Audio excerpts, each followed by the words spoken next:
Contribution du Rassemblement des Républicains. Est-il possible de se réconcilier sans avoir une pensée compatissante pour tous ceux qui portent à jamais sur leur corps et dans leur âme les stigmates des sévices, des brimades, des tortures et des viols? Non, assurément. Chers frères, chères sœurs, pour une fois que nous avons l'occasion de nous adresser à tous nos compatriotes, n'attendez pas de nous que nous nous érigions en donneurs de leçons ou en procureurs. Non pas qu'il n'y ait rien à dire. Les contre-vérités, les manipulations, les accusations faciles, les malveillances, les procès d'intention, les faux, sont le lot quotidien du RDR. Parti régional, parti islamique, parti violent, que des clichés n'a-t-on pas utilisés? Que de raccourcis n'a-t-on pas empruntés pour diaboliser le RDR? Dieu merci, le bon sens et la vérité finissent toujours par l'emporter sur ces jeux politiciens reposant sur l'art du renversement dialectique qui fait de la victime le bourreau. En effet, bien que né à Dimboko, en Côte d'Ivoire, le 1er janvier 1942, de père et de mère ivoiriens, bien que cela soit su de tous, particulièrement de la classe politique ivoirienne, le souci de conquête et de conservation du pouvoir en dehors des règles démocratiques continue de présenter, contre toute logique et sans la moindre tenue, notre président, le docteur Alassane Dramane Ouattara, comme un étranger. Nous sommes convaincus que le rétablissement définitif de notre président dans ses droits civiques et politiques, donc son éligibilité à toutes les élections, est une condition indispensable au renforcement de l'unité de la nation ivoirienne. Contribution du mouvement populaire ivoirien. On parle du Premier ministre Dramane Alassane Ouattara. Il était Premier ministre. Quand il était Premier ministre, est-ce qu'il était burkinabé? Ça c'est un. Deux, comment concevoir un étranger à constituer un parti politique et qu'on aille même à l'investiture avec des délégations différentes de tous les partis politiques de Côte d'Ivoire et l'investir? Donc pour nous, au mouvement populaire ivoirien, Alassane Dramane Ouattara est bel et bien ivoirien. Pour nous-mêmes, le problème était résolu. Puisqu'il a un parti politique, nous y sommes tous invités. Même le FPI a amené une délégation très forte. Ce jour-là, moi, j'avais envoyé que 15 personnes. Ah oui, oui, oui. Et on dit que le monsieur n'est pas ivoirien. Et encore quelque chose de surcroît. On organise des groupements politiques. Où moi j'y étais, on forme un front républicain avec qui? Un étranger, donc on se contredit. C'est pour ça que les partis politiques doivent demander pardon au peuple de Côte d'Ivoire. C'est nous qui avons brûlé la mare et la carte pour se brûler les écailles. Donc, on doit demander pardon à nos frères pour qu'on avance. Alassane Dramane Ouattara est bel et bien ivoirien. On perd le temps tous les jours. Il y a des problèmes cuisants qui sont là. On ne va pas laisser cette histoire de notre frère Alassane Dramane Ouattara. On met ça comme rideau, on ne peut plus avancer. À partir d'aujourd'hui, il faudrait qu'on comprenne que Alassane Dramane Ouattara est bel et bien ivoirien. Puisque les preuves sont là. Nous-mêmes qui sommes au pouvoir, nous le savons. Parce que c'est la classe politique, l'opposition qui est au pouvoir. Mais ce que je vais dire à mon frère président, il faudrait qu'il ait l'humilité.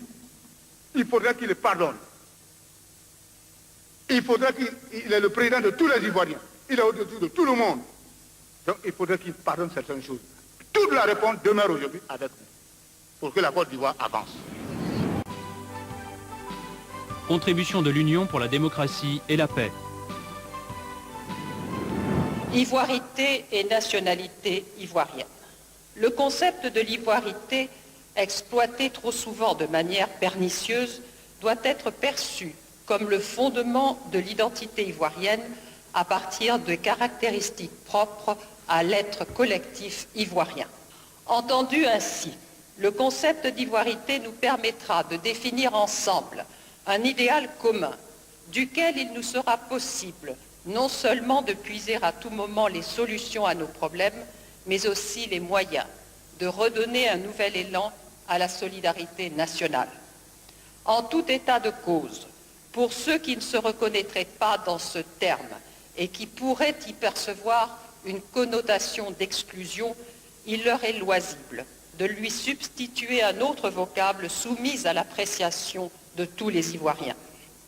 Nous pensons aussi que la réalité de l'intégration des communautés non ivoiriennes dans leur diversité culturelle leur permettra de mieux s'insérer dans l'espace de l'ivoirité. Quant à la question spécifique de la nationalité, il faut éviter de faire l'amalgame entre celle-ci et le concept de l'ivoirité, car la nationalité est un fait juridique. L'immigration. C'est une évidence de dire qu'il y a un seuil de tolérance au niveau de l'occupation du territoire national, au-delà duquel la densité des populations d'origines diverses pose problème. La norme internationale de ce seuil de tolérance est fixée à 18%. La Côte d'Ivoire, avec ses 26% d'immigrés, au lieu d'être louée pour son hospitalité, fait au contraire l'objet de tous les anathèmes. Pour l'UDPCI, une politique d'immigration contrôlée et rationnelle est indispensable. Toute politique qui veut faire de la Côte d'Ivoire un pays uniquement de peuplement doit être combattue. Des conventions spécifiques devront régir les flux migratoires sur la base d'une réciprocité sans concession. L'UDPCI recommande en troisième point la reconnaissance et la traduction dans les faits du statut d'ancien président de la République, ancien chef de l'État de M. Henri Konan Bédié, du statut d'ancien chef d'État de M. Robert Gueye à l'origine de la Deuxième République. Afin de mettre un terme définitif à la lancinante question de la nationalité ivoirienne de l'ancien Premier ministre M. Alassane Dramane Ouattara, l'UDPCI recommande qu'elle lui soit officiellement reconnue et qu'il puisse en jouir dans les limites prescrites par la Constitution de la Deuxième République. Contribution de l'Union des sociaux-démocrates.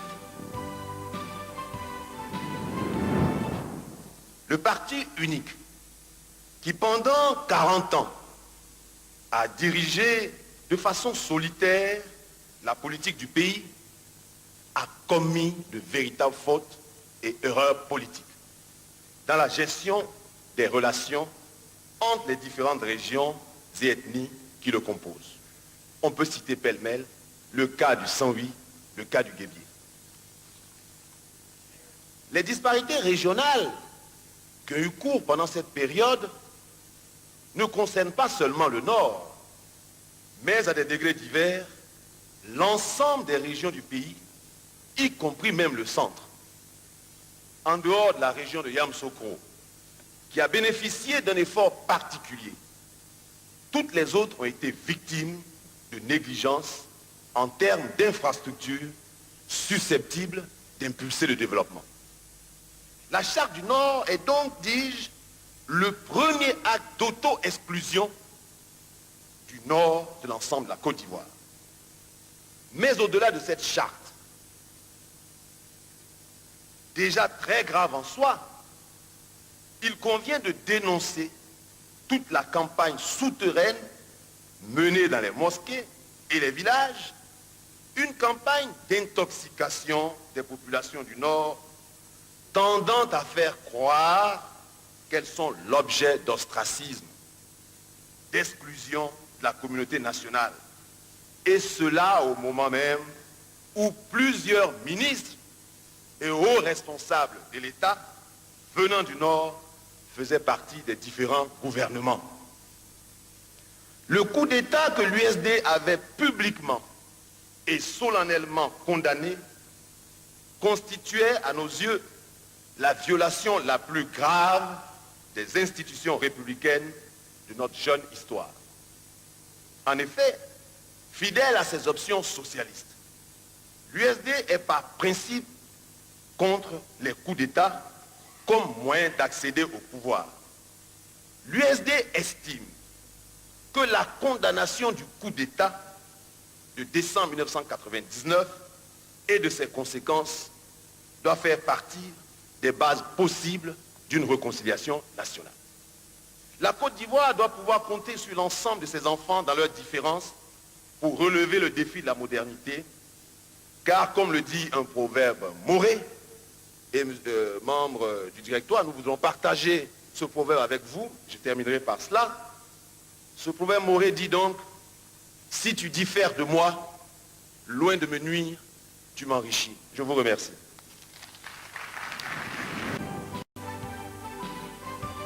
Contribution du député indépendant de Bako. Je suis Mamadou Ben Soumaoro, député à l'Assemblée nationale, musulman, Djoula, Oudjeneka, ancien porte-parole du RDR et d'Alassane Dramane Ouattara, ancien prisonnier de la transition militaire. Pour rien, je voudrais que ce forum comprenne bien que l'amalgame politico-ethno-religieux proposé non pas par le RDR, mais par Alassane Ouattara et son clan pouvait naturellement séduire, capter et finalement instrumentaliser des esprits candides, jamais encore confrontés au jeu démocratique et à ses pièges. Les problèmes de personnes, les guerres des chefs, ont occupé le devant de la scène pendant les 10 dernières années, au point d'occulter la réflexion politique des pouvoirs qui se sont succédés. Le procès en xénophobie intenté à la Côte d'Ivoire comme celui de l'esclavagisme des enfants, ou encore le problème de nos antagonismes ethniques, déroutent les Ivoiriens. Ces périls existent certes et nous interpellent, mais nous ne nous retrouvons pas dans des comportements ponctuels, largement amplifiés dans des campagnes de presse destinées à nous salir. L'islam est une foi conquérante, mais cette foi qui est conquérante pour l'islam lui-même ne saurait l'être pour un homme fut-il Alassane Dramane Ouattara. Toutes les conquêtes passées et à venir l'ont été et le seront pour le prophète Mohammed, que la paix infinie s'étende sur lui. Je m'impose le devoir et prends le risque aujourd'hui d'interpeller les chefs de la communauté musulmane, de ma communauté religieuse, sur la position dominante et incontournable qu'ils occupent. C'est de cette autorité-là que je leur demande d'user pour convaincre Alassane Dramane Ouattara de se retirer de la vie politique ivoirienne dignement et sans condition, ici et maintenant. Vous savez comme moi, qu'aucune autre clé ne permettra d'ouvrir la porte de cette réconciliation tant attendue. Vous avez manifesté à Alassane et pour Alassane un attachement, une fidélité et un sacrifice qui méritent tous les éloges. Vous avez à l'évidence un choix difficile à faire entre Alassane et la Côte d'Ivoire, c'est-à-dire entre le désordre et la paix, entre la mésentente et la concorde, entre la guerre et l'amour. Je ne me suis peut-être pas bien fait comprendre. Ce que je vous demande est pourtant simple. D'un côté, vous avez un individu, de l'autre, un pays entier avec ses habitants, vos frères et vos sœurs. Pour le reste, il me faut attirer l'attention de chacun sur le fait que tout le monde comprend désormais le distinguo entre la nationalité d'Alassane et son inéligibilité. Je viens de remettre un dossier complet en béton sur le sujet au vice-président de cette instance et président de séance. Dossier troublant s'il en fut, avec des éléments nouveaux et accablants sur la nationalité d'Alassane. Je n'ai ici que le temps de citer la naturalisation de sa sœur cadette, par décret en 1992, quand il était Premier ministre lui-même. Le yo-yo imposé à notre intelligence entre sa toute première carte d'identité établie en 1982, 40 ans après sa propre naissance, et une deuxième carte d'identité établie en 1990, avant même l'expiration de la première, sans compter une lettre suspecte et illégale, demandant la rectification du patronyme de sa mère. Son propre frère aîné, Gaussou Ouattara, s'épanche et reconnaît dans un journal de la place financé par Alassane lui-même que son cadet a été voltaïque. Cette partie inédite est à votre disposition dans ce dossier désormais confié à l'histoire de notre pays. Lorsqu'on rêve seul, ce n'est qu'un rêve. Lorsqu'on rêve ensemble, c'est le commencement de la réalité, disait le théologien de la libération, le brésilien Dom Helder Camara. Je vous engage à partager ce rêve d'une Côte d'Ivoire forte, stable, ouverte au sortir de ce forum de la réconciliation. Je vous remercie.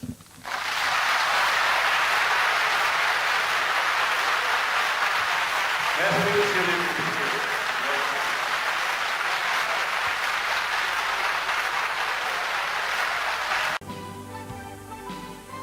Contribution du PNI.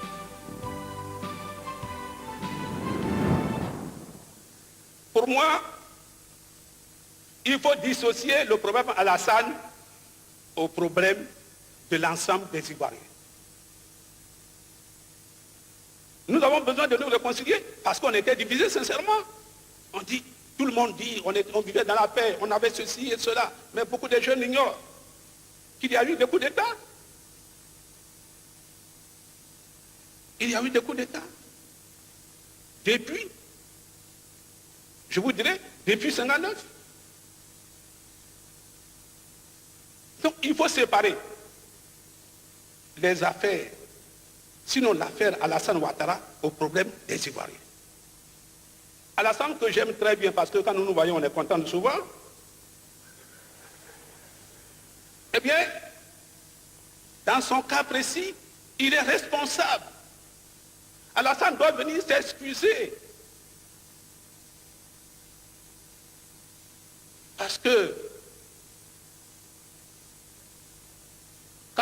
même si Alassane est ivoirien, tous ceux qui vivent ici ne sont pas ivoiriens. On parle de 26%. En tenant compte des statistiques des ambassades que nous connaissons ici, pour ne prendre que même le Burkina, ils sont 4 millions. 4 millions. Est-ce que les Burkinabés sont plus nombreux que les Maliens? Les Maliens, dans chaque campement, dans chaque village, dans chaque ville, ont un quartier. Les Burkinabés n'ont pas de quartier. Donc, les Burkinabés ne peuvent pas être plus nombreux que les Maliens. Or, les Burkinabés sont 4 millions. Avant même de créer le PNI, j'ai fait des enquêtes.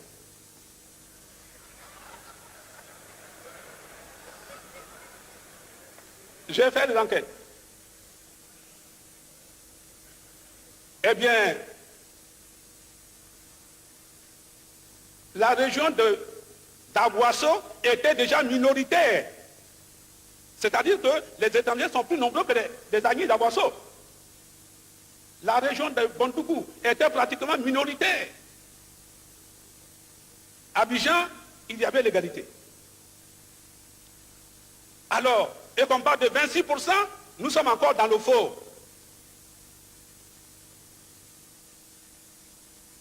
On a naturalisé entre Daloa et Goiffré près de 15 000 personnes, paraît-il, en groupe. Mais un monsieur comme Alassane, très important, avec ces relations qu'il a, nous l'avons pris, vous pouvez l'amener, pas parce qu'il avait l'argent, hein.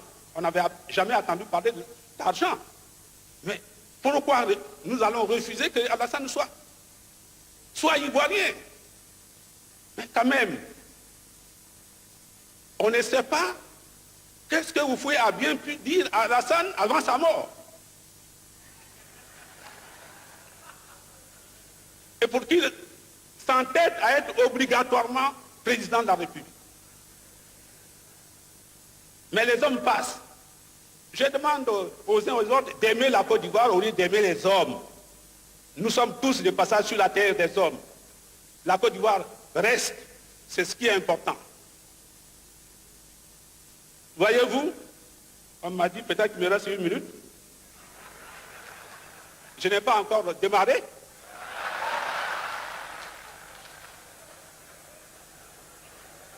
Parce que je suis contre le forum. Parce que vous ne pouvez pas demander à Dobré de présider une réunion de réconciliation. Ce n'est pas possible. Il sait de quoi je parle. Il sait ce qu'il a enduré le 14 janvier 1963 à Yamoussoukro, devant moi. Et si c'est celui-là le juge, il a quelque chose à dire, c'est un témoin. Cela n'est pas possible. C'est pour ça que nous sommes dans nos fautes.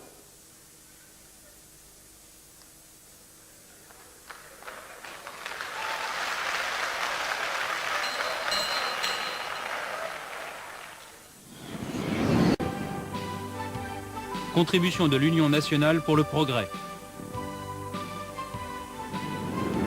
Le règlement définitif de la question ado du docteur Dramane Alassane Ouattara, si vous voulez bien. Nous disons à l'Union nationale pour le progrès social que sur la question de nationalité et de l'éligibilité du docteur Alassane Dramane Ouattara pose un problème d'historicité controversée, cela est essentiellement dû à la nébuleuse qui entoure ce débat tantôt politique, tantôt juridique. Nous sommes tentés de croire que la Constitution sera mise de côté chaque fois que des candidats seront confrontés à ce genre de problème. D'ailleurs, il urge de savoir si c'est l'État de Côte d'Ivoire qui doit prendre en charge les travaux de cette enquête ou si c'est le candidat lui-même dont l'éligibilité et la nationalité sont remises en cause. Nous pensons enfin que nous sommes d'avis avec tous les Ivoiriens qui pensent que l'argent du contribuable, et là je parle en tant que fiscaliste, doit servir à financer des projets de développement plutôt qu'à financer la recherche de preuves irréfutables nécessaires au règlement d'un problème politique quelconque ou d'un problème juridique aussi grave qu'il soit. Il faudrait aller au Burkina, il faudrait aller au FMI, il faudrait aller en Côte d'Ivoire, il faudrait aller partout. Qui est-ce qui doit payer toutes ces charges? L'État ivoirien ou le candidat? Nous pensons qu'en tout état de cause, l'ouverture d'une telle enquête est inopportune et est un réel déphasage avec une application stricte de la Constitution. Alors, que devient la souveraineté de l'État de Côte d'Ivoire? Peut-on vouloir une chose et de son contraire? Si l'on demande l'accord et à cri, l'application stricto sensu de la Constitution, il faut aussi éviter de la mettre en péril. Contribution du mouvement indépendantiste ivoirien. En commençant par l'exploitation mensongère de la xénophobie. Et oui, c'est ce mot magique qui fait que vous pouvez même arracher votre bras. Parce qu'on vous dit, votre tête n'est pas à vous. Vous l'arrachez. Vos yeux ne sont pas à vous. Vous les arrachez, votre cœur et ainsi de suite. On vous dépouille de tout. Vous n'avez plus le droit. Mais ceci a commencé déjà par la propagande au temps colonial. Quand le colon arrive, l'étranger, l'envahisseur, l'autochtone, c'est un indigène, il ne vaut rien, il est dangereux, il est mauvais. On le classe, on le met de côté.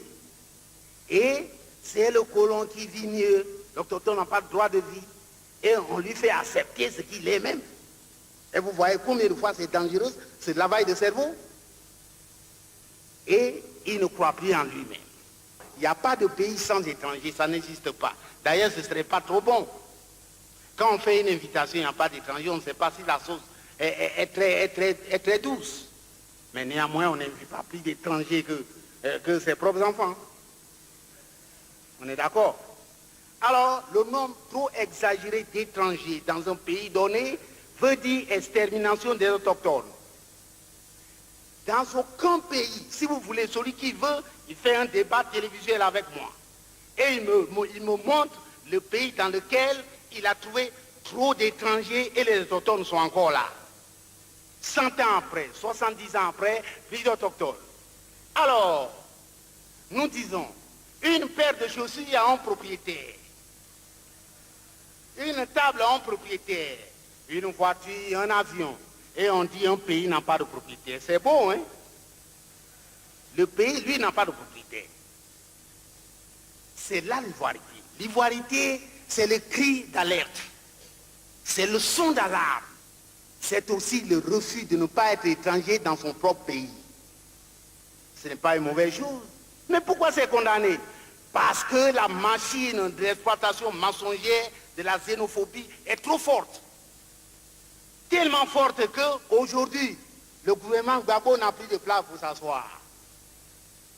Gbagbo qui chantait très bien, il chantait comme le colonel, il criait comme le colonel, maintenant il chante comme un caporal. Parce que l'exploitation de la xénophobie est là. Il ne peut plus rien. Il dit, tiens, le port d'Abidjan, c'est à vous tous, venez prendre.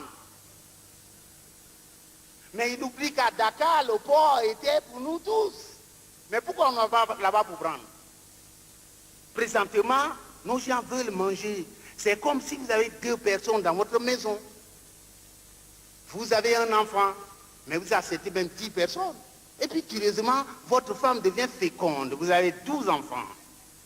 Alors, mais écoutez, vous allez garder toujours les gens, vous allez leur dire, mais écoutez, sortez. Ils vont dire, vous êtes xénophobes.